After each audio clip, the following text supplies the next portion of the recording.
My name is Mia Gwynn, and I work for an organisation called Youth Disability Advocacy Service. Our office is based in the Melbourne CBD, and we are funded to provide advocacy support to young people with a disability, as well as those with psychosocial illnesses, and we provide advocacy support for those aged between 12 and 25, and that's a free of charge service. It's in particular to those who are experiencing discrimination or barriers, and we are also funded to do some work in outreach for the NDIS prior to its full rollout across Victoria. So in doing outreach, we provide workshops to areas that are soon to have the NDIS roll out. And because we all know the NDIS is quite complicated, and especially those who are young and trying to navigate this new scheme, it's really important that we reach out to them and share as much information as we can. So my role at YDAS is the NDIS Readiness Coordinator. So my job takes me all across Victoria, as I mentioned, providing workshops and sharing information with young people about the NDIS and how it might impact them, as well as share some tips on how they can prepare before entering the scheme. We produce digital resources and print resources about the NDIS that suit the needs and interests of young people. We produce formats in plain English and in visual formats. And they seem to appeal to younger persons. We actually have a stall as part of the expo, and you can see some of those resources out there. I'm going to start off by talking about speaking up, which is really about self-advocacy. You will know that sometimes young people may not yet have developed any confidence or skills in how to speak up for themselves or advocate for themselves, and it's really important skill to develop, especially when they're trying to navigate the NDIS.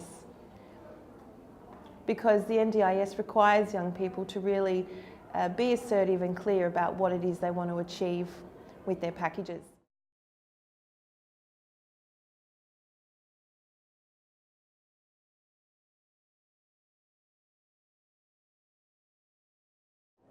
Obviously, speaking up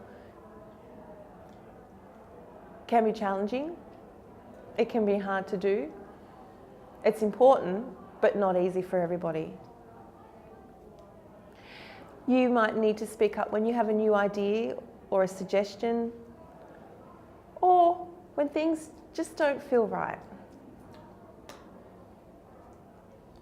And you need to explain what it is that isn't right and what you're feeling.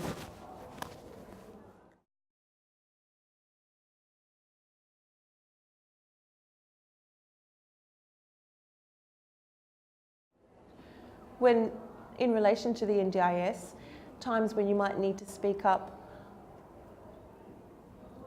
are, for example, when you're talking about what you want to do, what your goals are and your aspirations, when you're applying for the NDIS,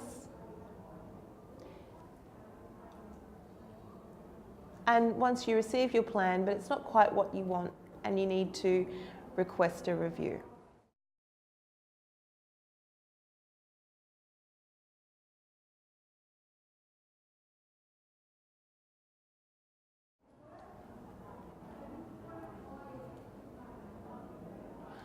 When someone, or in particular a young person, does speak up,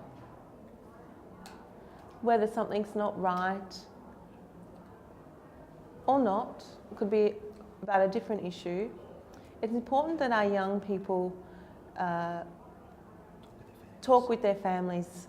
If they're 18 or under, their parents need to sign the consent form for NDIS applications, and their opinions are really valuable in terms of what goes into the NDIS plan. But at the end of the day, it's really important to consider what the young person wants and that they have the opportunity to speak up for themselves. in terms of determining what goes into their NDIS plan. Sometimes it's hard for young people to know what supports they need. So some tips we like to share with young people are to think about what their life's like now, what their disability is like, and what it is they'd like to do. What it is they'd like to change or achieve. What activities are they interested in? What hobbies do they enjoy doing? And that can help young people start to think about what it is they'd like to achieve with their NDIS funded supports.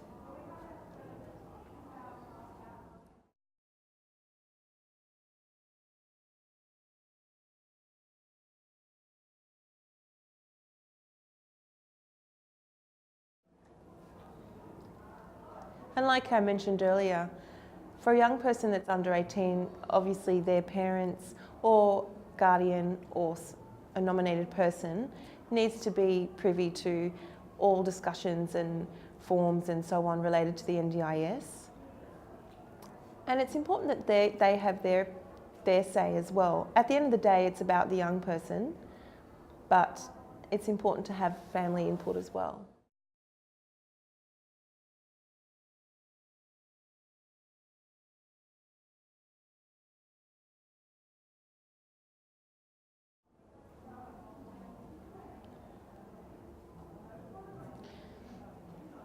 There are so many different ways someone can speak up.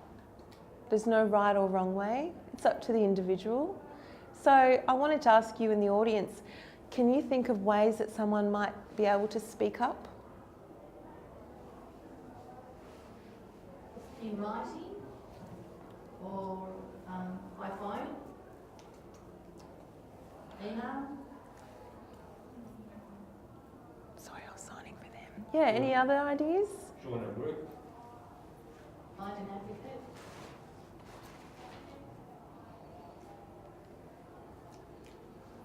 Yep. Great.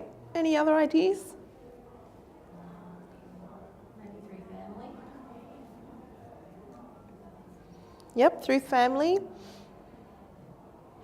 Great. So already we can see there are so many different ways to speak up.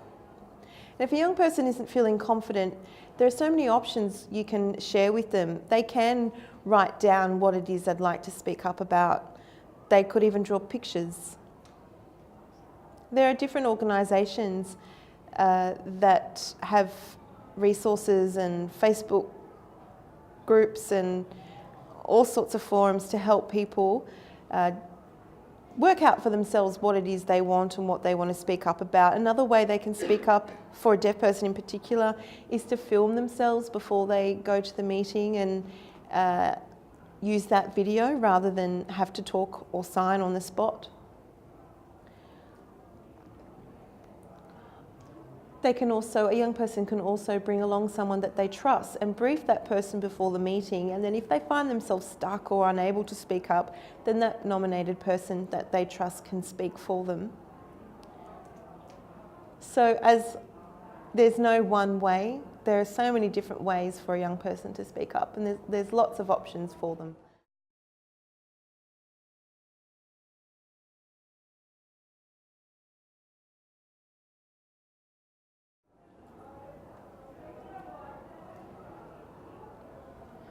If a young person's stuck and isn't sure what to do, then it's really important for them to talk to people around them, to hear different perspectives that can help them work out what it is exactly they need or want. For example, who do you think are some people that young people can talk to? So teachers, other students, family members, there's probably an ombudsman somewhere. An ombudsman? Yep. Support workers. Yeah. Any other ideas? Advocate. Community members like a coach for your sporting team. Yeah, brilliant. A service provider. Yes, service providers. That's another option. Likewise, they can chat with their family, such as parents, siblings, cousins, aunts, uncles, grandparents even. As long as the young person feels comfortable, trusts them and values their opinion, then it's a great idea for young people to talk to those people in their network. Even a teacher, an advocate. An advocate's a great option because advocates have a lot of experience and expertise in navigating the NDIS because it's, as I mentioned earlier, it's a very complex system to navigate, and advocates have a wealth of experience in doing this work. And there are many different advocacy organisations within Victoria, so a young person can research them and find which organisation best fits them. So WIDAS is one organisation. We work with young people aged between 12 and 25, but it might not be the best for every young person. So there are some organisations that work specifically with young people from a cold background, which means they speak a different language at home, and so on. There are many other examples. There are even advocacy organisations for specific disability groups. There's one organisation called the Disability Advocacy Resource Unit, or DARU for short. I'm sure some of you are familiar with them. On their website, they have a database and it's titled Find an Advocate. And on that database, they have a list of different advocacy organisations within Victoria. So it's a worthwhile resource having a look through.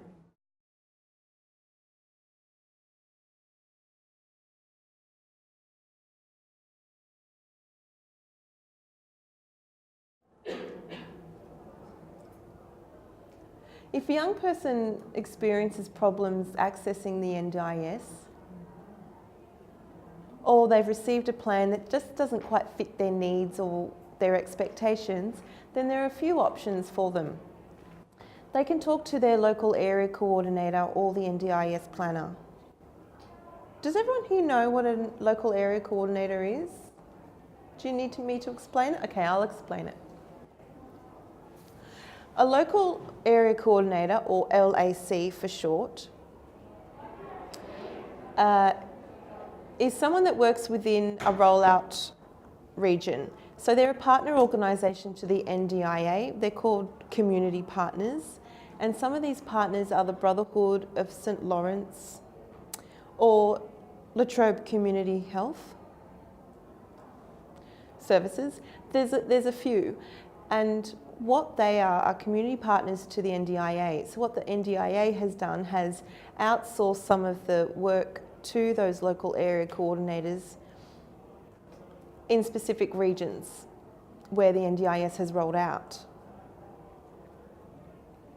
And it's the LAC's role to, once a person's applied for the NDIS, they will work with a person to have a pre-planning meeting to talk about the types of supports. It's almost like a draft plan before they meet or submit it to a planner. And the LAC will then send it off to the NDIA, who have final approval of plans. So that's one role of the LAC. Another role is creating networks within the local area and identifying services that might suit the young person or the participant. NDIS planners have a similar function, but one very different thing is that what the NDIS planner can do is actually approve the plan straight away, instantly, whereas an LAC can't. They have to pass it on to the NDIA for approval. But an NDIS planner is unable to provide the support and advice that an LAC would. So each has their pros and cons. So once you first enter the scheme, the NDIS will consider your situation and then either assign you to an LAC or a planner. It really depends, because some people with a disability have quite complex needs, and usually they are then referred directly to an NDIS or an NDIA planner. Otherwise, they'll go to an LAC for that process. Does that make sense? So again, if you experience any issues with your NDIS plan or the process, you can speak to the LAC or the NDIS planner. Similarly, if you aren't satisfied with the decision of the NDIS, whether your plan's been rejected or it's not quite what you expected or need, then you can request a review of your plan. We all have the right to ask for that. The NDIS is a government agency, and so any complaints that are sent to them must be acknowledged, and there is a complaints process. So it is their intention to resolve any complaints received. What was that last bit? Disagree with the decision. Yes. Another option is to ask an advocate for help to resolve any issues you're having with the NDIS or your plan. And when you do attend any meetings with the NDIS, whether it's a normal planning meeting or a review, you do have the right to take along a support person to your meeting, and that could be a friend, a family member, or an advocate, or anyone else that you trust.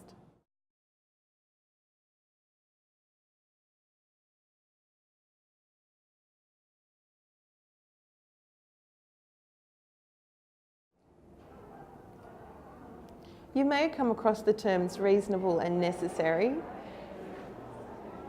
Hands up if you've seen these words bounced around with the NDIS. Yeah. Can anyone explain to me what they mean? Don't be shy. No? No one's willing to volunteer? No?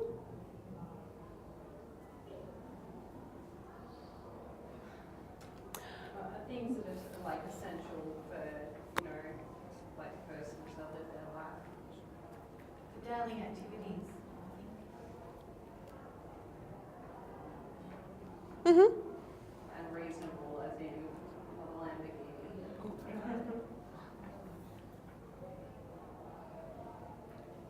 Mm-hmm. Something that's going to allow them to, get their daily, live their daily lives fully. That's right. So any support a person receives must be of value and really benefit them in terms of their daily needs. So if they're going to spend something on something extortionate that really doesn't add value to their everyday life or is really required, then it's not reasonable or necessary. For example, someone may require a wheelchair, but you can't necessarily ask for the top of the range, gold-plated wheels. You know, you couldn't. You do have the right, but if you can explain why that top of the range, gold-plated wheelchair is required, why it is necessary, then go for it. A friend of mine who is in a wheelchair wanted special modifications made to her wheelchair because she was going to be travelling, and she actually wanted a rack on the back of her wheelchair so that she could go backpacking, and then she could simply put the backpack in the back of her wheelchair so she could travel independently overseas. And she also wanted a drink holder so that when because she couldn't hold a bowl of water and push her wheelchair. So that's another modification she asked for, and initially the NDIS rejected her requests until my friend, who is not afraid to speak up, explained why it was so important for her to have these modifications, because if she didn't, she wouldn't be able to go overseas and on her own, and that she would actually have to take a support worker, which would be unnecessary just to carry a drink bottle. And the price of a support worker, so the cost of their travel and accommodation and daily pay, would be far more than the cost of simple modifications to the wheelchair. So she justified that it would be cheaper to make the modifications, and it was finally approved. And another example is let's say there are two deaf people who use hearing aids or cochlear implants, and one of them is very passionate about water sports. And it's their dream to become a professional swimmer. They might request from the NDIS for waterproof hearing aids. That means that they can listen to the coach's instructions when they're swimming, because of course they have a coach and that's important to them and their life goals.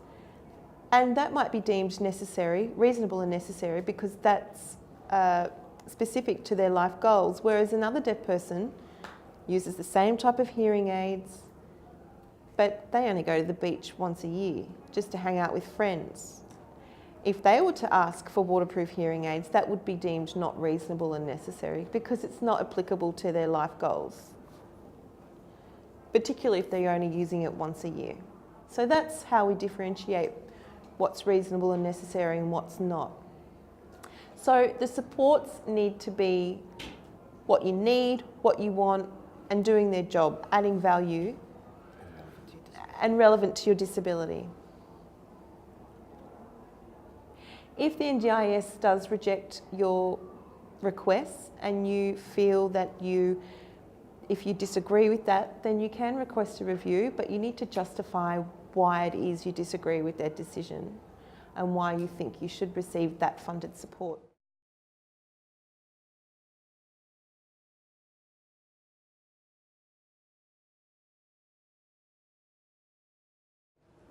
So, in wrapping up, let's remember the importance of speaking up. Say what you think is important. Don't be hesitant. If it's important to you, it's worthwhile speaking up about. Nothing can be resolved unless you do. And if you need help speaking up, ask someone you trust. You can do it yourself if you want, but there's no harm in asking someone to come along and support you while you do that. You can speak up and ask for more time to make a decision or to prepare for your meeting, or speak up and ask for more information, or ask for clarity during your meetings. You might need more time to speak to a friend or a trusted person about your NDIS plan. If you receive a plan, or if you receive information that is in complex language or you would prefer it translated, you have the right to ask for the information in a different format that best suits your communication needs. You can speak up if the NDIS try to call you and want to do a pre-planning or a planning meeting of the phone, but you would prefer to have a face-to-face meeting, you have the right to speak up and request that. And if you need to make a complaint, the NDIS have specific procedures and processes to deal with complaints, so everyone has the right. As issues arise, sometimes the NDIS might give you a limited time to make a complaint. If something was to arise, they might give you a deadline as to when you need to make that complaint. I mentioned DARU earlier, the Disability Advocacy Resource Unit. They have a wealth of information about those timelines on their website. So sometimes you're given 28 days or 3 months to make a complaint or respond to a decision that's been made, and I suggest you look at that website.